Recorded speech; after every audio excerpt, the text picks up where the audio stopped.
I've always found it fascinating that the first thing some people do right when they wake up is turn on the news. This is Today.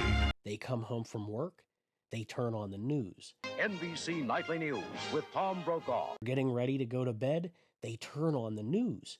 It's like people are obsessed with what's going on right this second. And in 1973, a Houston reporter found that out. Marvin Zindler, Eyewitness News. Marvin Zindler worked for Channel 13 in Houston.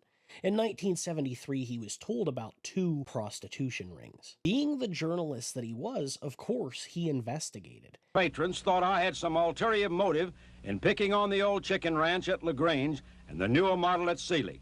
To them, I was some sort of ogre, a killjoy. Well, I wasn't out to spoil anybody's fun or close their playpen just to improve the moral climate of this part of Texas.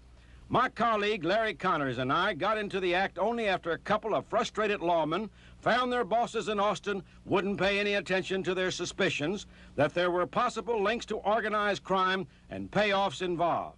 Larry and a photographer got all the evidence we needed in one night of surveillance and inside investigation. The next day, Larry returned in the daylight to Grange and talked to a reluctant Edna Milton and asked her what kind of business she was running. I have a boarding house here. Is that all it is? It's enough. You're not operating a house of prostitution? Whether I am or not doesn't come under the heading of your business. Governor Briscoe, of course, had no choice but to shut down Grange and Lesser Light Sealy, but it was and still is the responsibility of local law enforcement officials to keep such places shuttered. Fayette County Sheriff T.J. Flournoy had a curious comment when asked if he had ever shut down the chicken ranch. Last year, I understand that the Texas Rangers did give you a call, and I think they even came down and talked to you about it and asked you to close down, and you did close down for a while? When they come down to me, I said, well, I'll go talk to Colonel Spear, and I did. And the Colonel told me it was just before the election, and he told me to close them down a while and take a little vacation, and I did.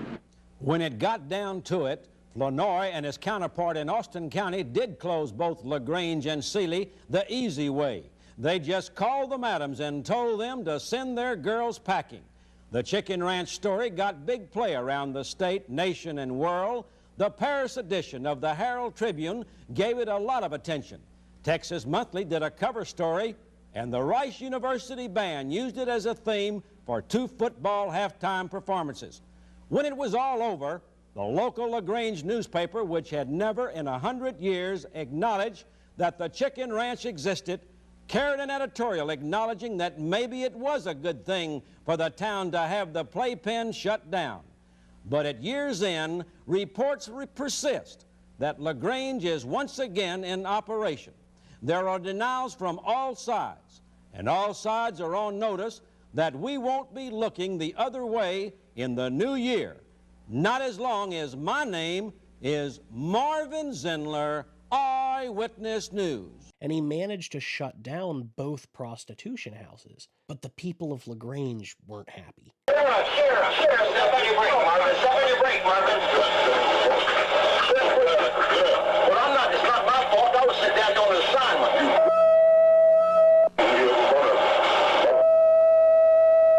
Don't get mad at me. Sheriff, don't do that to me. Then he began immediately to yell obscenities at Marvin and began to punch Marvin. He grabbed him and was beating his head up against the car door in the window. I was sitting in the back seat.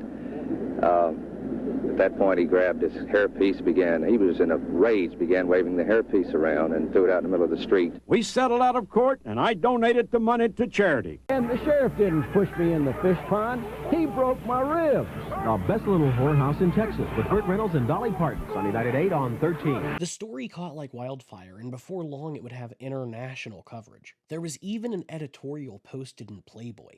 And the author of that article would go on to write The Best Little Whorehouse in Texas, Ironically enough, the same title he used for his article. After the success of the Broadway play, it was adapted into a film starring Burt Reynolds and Dolly Parton. Well, it certainly ain't a training bra, but I do believe I can fill it out. I don't think you got any problem, man.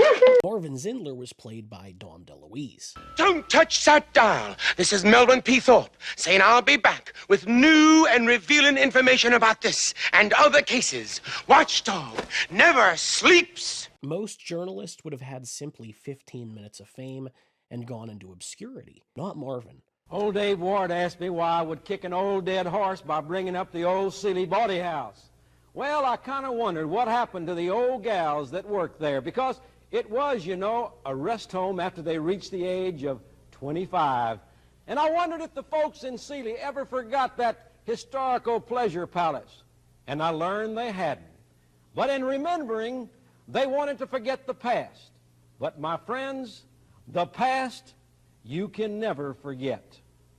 Marvin Zindler, Eyewitness News. Marvin became a phenomenon. Fighting for the underdog may be old-fashioned, but it's still in style at Eyewitness News. Just ignore it.